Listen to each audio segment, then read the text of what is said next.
Welcome to movie time. ఈరోజు మనం Hanuman movie review ఏంటో చూద్దాం.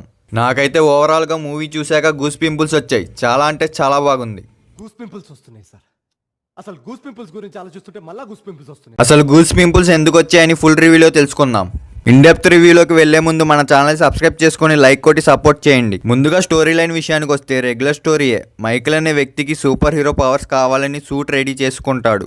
ఇలా కాదని పవర్ బాడీలో కూడా ఉండాలి అని వెతుకుతూ ఉంటాడు. ఈ ప్రాసెస్ లో అంజనాద్రిలో హనుమంతుకి పవర్స్ వస్తాయి. అసలు ఆ పవర్స్ ఎలా వచ్చాయి, మైకేల్ కి పవర్ దొరికిందా లేదా అని మీరు సినిమా చూసి ఎక్స్పీరియన్స్ చేయాలి. ఫస్ట్ హాఫ్ విషయానికి వస్తే డీసెంట్, కొంచెం స్లోగా అనిపించిన మంచి హెల్దీ కామెడీ జనరేట్ చేస్తారు characters. Getup Seenu, Vennela Kishore and interval వచ్చేసరికి గూస్ పింపుల్సే, చాలా బాగుంటది. సెకండ్ హాఫ్ విషయానికి వస్తే గుడ్ ఎమోషన్స్ తో, ఎలివేషన్స్ తో ప్రీ క్లైమాక్స్ నుండి క్లైమాక్స్ వరకు మళ్ళీ గూస్ పింపుల్సే. పాజిటివ్స్ ఏంటంటే ప్రశాంత్ వర్మ డైరెక్షన్, ఆడియన్స్ ని ఎలా ఎంగేజ్ చేయాలో ఆయన తర్వాతే. ఇంకా అంత తక్కువ బడ్జెట్ లో అసలు ఆ విజువల్స్ రప్పించారంటే మైండ్ బ్లోయింగ్. తేజ సజ్జ యాక్టింగ్ ఎర్రదీశాడు. బీజిఎం కూడా గుడ్. మిగతా క్యారెక్టర్స్ వాళ్ళ రోల్స్ లో బాగా చేశారు. నెగిటివ్స్ ఏంటంటే ఒక 2 షాట్స్ దగ్గర గ్రీన్ మ్యాట్ షాట్స్ అని తెలుస్తుంది. ఇంకా చెప్పడానికి ఏమీ లేవు, అన్ని గూస్ పింపుల్సే సినిమాలో. నేను ఈ మూవీకి ఇచ్చే రేటింగ్ 4/5.